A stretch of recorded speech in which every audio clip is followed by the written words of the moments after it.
যদি সরকার অল্প সময়ের মধ্যে গুরুত্বপূর্ণ সিদ্ধান্ত গ্রহণ করতে না পারে তাহলে এই সরকার ভুল করবে। ক্যান্টনমেন্ট থেকে বাধা দেওয়া হয় তাহলে আমরা তাদেরকে বাংলাদেশ থেকে নিষিদ্ধ করব। আমাদেরকে 6 মাস পরে এসে খুনি হাসিনার ফাঁসির দাবিতে, খুনি হাসিনার বিচারের দাবিতে, ছাত্রলীগের বিচারের দাবিতে, আওয়ামী লীগের বিচারের দাবিতে আমাদেরকে রাজপথে নামতে হয়। এই আমাদের রাজপথে আমাদের ভাইদের শহীদের রক্ত এখনো শুকায় নাই। বারবার আমাদেরকে বিচারের দাবিতে আওয়াজ তুলতে হয়েছে, অথচ এই অন্তর্বর্তীকালীন সরকারকে বিচারের জন্যই, সংস্কারের জন্যই তাদেরকে ক্ষমতায় বসানো হয়েছে।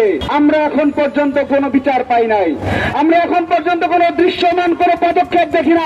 উদাত্ত আহ্বান জানাচ্ছি, আপনি দ্রুত সময়ের মধ্যে দৃশ্যমান পদক্ষেপ নেন। ছাত্রলীগ, যুবলীগের গুন্ডা বাহিনী আমাদের এই বীর চট্টলার বুকে, যে বীর চট্টলায় ওয়াসিমের রক্ত, শঙ্কর রক্ত, ফারুকের রক্ত এখনো রাজপথে লেগে আছে, সেই রাজপথে যমুনা স্মার্ট রেফ্রিজারেটর, স্মার্ট লাইফে স্মার্ট রেফ্রিজারেটর। খুনি ছাত্রলীগের হায়নার আজকে আমাদের বিরুদ্ধে স্লোগান দিয়েছিল। আমরা যে আমাদের ভাই বোন তাদেরকে হারিয়েছি, যারা আহত হয়েছে তাদের যে ন্যায্য বিচার, সেটার ব্যাপারে আমাদেরকে সরকার থেকে, প্রশাসন থেকে আশ্বস্ত করবে এবং আমরা অতি দ্রুত সরকার থেকে, প্রশাসন থেকে দৃষ্টান্তমূলক কার্যকরী পদক্ষেপ দেখতে পারবো বলে আমরা আশা করি। আমাদের প্রায় 6 মাস পূরণ হতে যাচ্ছে, আমরা এই সরকারের কাছে কোনো দৃশ্যমান পদক্ষেপ দেখতে পারি নাই।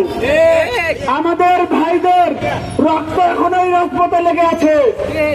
আমরা যেদিন 29শে জুলাই প্রেস ক্লাবে কর্মসূচি দিয়েছিলাম, আমাদেরকে এখান থেকে ছাত্রভঙ্গ করে দেওয়া হয়েছিল, আমাদেরকে বেদরক বেরিয়েছে, আমাদের 2000-এর অধিক ভাই জীবন দিয়েছে।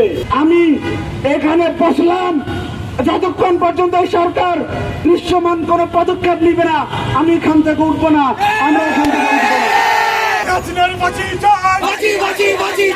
ক্যান্টনমেন্ট থেকে বাধা দেওয়া হয়, সেটা যদি ভারতের দালালি করে সেই দালালরা বাধা দেয়, যে সেটা যদি আমাদের বাংলাদেশের কোন রাজনৈতিক দল বাধা দেয় তাহলে আমরা তাদেরকে বাংলাদেশ থেকে নিষিদ্ধ করব। আমাদেরকে যতক্ষণ পর্যন্ত এই নিশ্চয়তা প্রদান করা হবে না, আমরা এখানে অনশন চালিয়ে যাব। আপনাদের মনে হচ্ছে এখানে আমরা গুড়ি কয়েক দাঁড়িয়েছি, কিন্তু না, এটা দ্রুত সময়ের মধ্যে বৃহৎ আকার ধারণ করবে। যদি সরকার অল্প সময়ের মধ্যে গুরুত্বপূর্ণ সিদ্ধান্ত গ্রহণ করতে না পারে তাহলে এই সরকার ভুল করবে।